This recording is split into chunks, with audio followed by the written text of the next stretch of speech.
کہ جنہوں نے کہا کہ رسول اللہ کے پاس جو بیٹھتے ہیں ان پر تم روپے کیوں خرچ کرتے ہو، ان کو کیوں دیتے ہو، ان کو بھوکا مرنے دو، یہ جب بھوک آئے گی ان پر تو رسول اللہ کو چھوڑ دیں گے، ان کو بھوکا رکھو۔ یہ منافقین کا وہ قول تھا جو حضور کے سامنے آتے تھے تو ہاتھ پاؤں چومتے تھے، ایسا طبقہ بھی تھا، ہر دور میں رہا۔ لیکن یہ وہ صحابہ نعوذ باللہ وہ طبقہ نہیں ہے، یہ خواص کا طبقہ ہے صحابہ کا، یہ کچھ اور لوگ تھے جن کا ذکر قرآن تاریخوں میں موجود ہے۔ لیکن اس کی قبر پر بھی آپ گئے جو یہ سب کچھ کراتا رہا، ان کی شان رحمت دیکھیے۔ تو حضور نے فرمایا کہ یہ اتنی بندش کی گئی،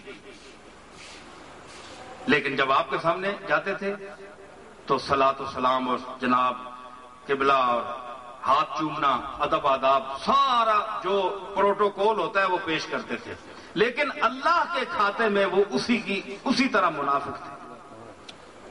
اللہ تعالی ہمیں منافقت سے بچائے، نفاق سے بچائے، اتفاق کی دولت سے نوازے۔ یہ منافقت بہت بڑی چیز ہے، بڑی بھی چیز ہے اور بری بھی چیز ہے، اور یہ ہر دور میں اس کا ظہور رہا۔ حضور علیہ الصلوۃ والسلام کے دور میں صحابہ کرام اہل بیت کے ساتھ، صوفیاء اعظام مشائخ سلف کے ساتھ طبقے رہے ایسے۔ کچھ علماء ربانیین جنہیں ہم مشائخ کہتے ہیں، ذی علم مشائخ، جاہل مشائخ نہیں، جو جاہل ہو وہ شیخ ہی نہیں، جو جاہل ہو وہ شیخ ہی نہیں۔ تو ہم علم والے مشائخ کی بات کر رہے ہیں، جن کے پاس بیٹھ کر اللہ اور رسول کی کوئی انسان بات سنتا ہے، جو بات سناتے ہیں، بات سنتے بھی ہیں، بات سناتے بھی ہیں۔ وہ لوگ علماء ربانیین ہیں کہ جن کی زبان میں اثر تھا، جو زبان سے نکلتا تھا لوگ قبول کرتے تھے۔ آج علماء ظاہر کی کتنی تقریریں ہوتی ہیں، سنتے ہیں لوگ، انہیں پتہ ہے یہ اندر کی بات نہیں، اندر کی بات اس وقت ہو کہ جب ان کے دل میں اثر کرے۔ یہ سامعین پر منحصر ہوتا ہے کہ کون شخص یہاں سے بات کر رہا ہے یا یہاں سے بات کر رہا ہے۔ ان کے ذہن، طبیعت خود گواہی دیتی ہے۔ تو اس وقت لوگ منع بھی کرتے تھے کہ رسول اللہ کے پاس نہ جاؤ، منافق منع کرتے تھے، رسول اللہ کے ساتھیوں سے محبت کرنے کو منع کرتے تھے۔ تو مطلب یہ ہوا کہ منع رسول اللہ سے بھی لوگ کیا کرتے تھے، کوئی یہ نئی بات نہیں ہے۔ وہ بڑھیا نے نہیں کہا، مکے کی ایک بڑھیا تھی، اس نے کہا بیٹا ادھر آؤ، محمد کو جانتی ہو، جانتے ہو تم کیا؟ اس نے کہا وہ اس کے پاس نہ جانا، وہ بڑا جادوگر ہے، باتیں کرتا ہے تو دل موہ لیتا ہے، دل موہ لیتا ہے۔ ان کی کسی نے کہا نا، ان کی باتوں میں تھی ہائے کیا موہنی، باتوں باتوں میں کتنوں کی جان گئی نا۔ تو باتوں باتوں میں کتنوں کی جان چلی گئی، لیکن وہ منع کرتی تھی کہ تم اس کے پاس نہ جانا، وہ باتوں میں پھانس لیتا ہے انسان کو۔ تو حضور آئے تو اسی سے، وہ مشہور واقعہ آپ نے سنا ہوگا، تو اسی کے ملاقات ہو گئی، اور حضور ہی سے وہ مائی کہہ رہی ہے کہ بیٹا تم بھی محمد سے بچنا۔ وہ خود محمد سے نہیں بچ سکی تھی، جو دوسروں کو منع کر رہی ہے وہ محمد سے نہیں بچ سکی، اسی سے مخاطب ہے۔ تو یہ روکنا ٹوکنا یہ نبیوں سے بھی روکتے ٹوکتے آئے ہیں، لیکن جو متوالے ہیں، جو بات کو سمجھتے ہیں، انسان کے مقام کو سمجھتے ہیں، وہ ان کسی کے روکنے ٹوکنے میں نہیں آتے۔ ہر شخص کو انسان اللہ نے شعور عطا فرمایا ہے، دو آنکھیں دی ہیں، دماغ دیا ہے، سمجھ عطا کی ہے۔ کسی کے کہنے سے نہ کوئی کسی کی طرف راغب ہو سکتا ہے اور نہ کوئی کسی سے متنفر ہو سکتا ہے۔ یہ فیصلہ اللہ نے، یہ اس کے ہاتھ میں ہے سب۔ تو میں یہ سمجھتا ہوں کہ میں نے جو میں بات کہنا چاہتا تھا وہ بڑی حد تک میں نے بیان کر دی۔ اور یہ محفل اب میرا خیال ہے جاری بھی رہے گی، اور میں یہ چاہتا ہوں بات تو جتنی بھی لمبی کی جائے بات تو ہوتی ہے، اب بات پر مجھے ایک شعر یاد آ گیا کہ یا دن کی باتیں ہوتی ہیں یا رات کی باتیں ہوتی ہیں، یہ دنیا ہے، اس دنیا میں ہر بات کی باتیں ہوتی ہیں۔ ذرا علم و ادب کا لطف بھی لیا جائے نا۔ یا دن کی باتیں ہوتی ہیں یا رات کی باتیں ہوتی ہیں، یہ دنیا ہے، اس دنیا میں ہر بات کی باتیں ہوتی ہیں۔ دن رات تمہاری محفل میں دن رات کی باتیں ہوتی ہیں، کچھ بات نہیں ہوتی لیکن بے بات کی باتیں ہوتی ہیں۔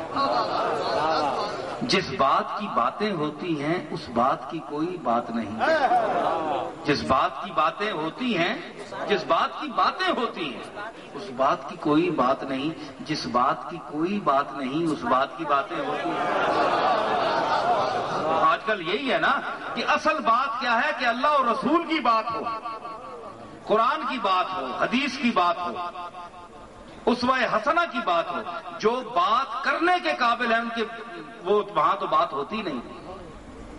جس بات کی باتیں ہوتی ہیں اس بات کی کوئی بات نہیں، جس بات کی کوئی بات نہیں اس بات کی باتیں ہوتی ہیں۔ اور جس بات میں اتنی بات پڑھی اس بات میں کوئی بات نہ تھی، جب بات پہ بات آ جاتی ہے تب بات کی باتیں ہوتی ہیں۔ باتیں تو ہو گئیں لیکن دو چار جاتے جاتے چند نعت کے شعر اور ایک امام عالی مقام کے حضور محرم کے حوالے سے ایک تازہ سلام میں چند شعر سناؤں گا، ذرا باذوق ہو کر سنیں آپ۔ طبیعت ہے یا اچھا ماشاء اللہ۔ نعرہ تکبیر، نعرہ رسالت، تاجدار گولڑا شریف، آفتادہ غلام نصیر الدین نصیر، آستانہ علیہ تاجدار گولڑا شریف، سیدی مرشدی یا نبی یا نبی، رسول میں موت بھی قبول ہے، جو ہونا عشق مصطفیٰ تو زندگی فضول ہے۔ میر انیس کا سلام کا ایک مصرع تھا، اس زمین میں ایک لکھنوی شاعر کی غزل، اس کا مطلب ایک شعر مجھے یاد آ گیا تاکہ آپ کو یہ آج میں احالیان وزیر آباد میں بیٹھا ہوں اور میں یہ سمجھتا ہوں کہ آپ بہت زندہ دل بھی ہیں، باذوق بھی ہیں، باشعور بھی ہیں۔ اس حوالے سے آپ غور سے توجہ سے سنیں۔ لپٹ کے رہ گئیں موجیں کنارے دریا سے، لپٹ کے رہ گئیں موجیں کنارے دریا سے، حباب پھوٹ کے روئے جو تم نہا کے چلے۔ یہ کسی لکھنوی شاعر کا شعر تھا۔ اس زمین پر میں نے نعت کہی چند شعر پیش کروں گا، اس کے بعد سلام کے۔ لپٹ کے رہ گئیں، جعفر صاحب کہہ رہے ہیں، حافظ جعفر صاحب کے مقرر پڑھے، لپٹ کے رہ گئیں موجیں کنارے دریا سے، حباب پھوٹ کے روئے جو تم نہا کے چلے۔ میں نے عرض کیا ہے کہ غلام حشر میں جب سید الورا کے چلے، غلام حشر میں جب سید الورا کے چلے، لوائے حمد کے سائے میں سر اٹھا کے چلے۔ لوائے حمد کے فرمایا نا بیدی لواء الحمد ولا فقرا، وہ جو حدیث میں آتا ہے اس حوالے سے، لوائے حمد کے سائے میں۔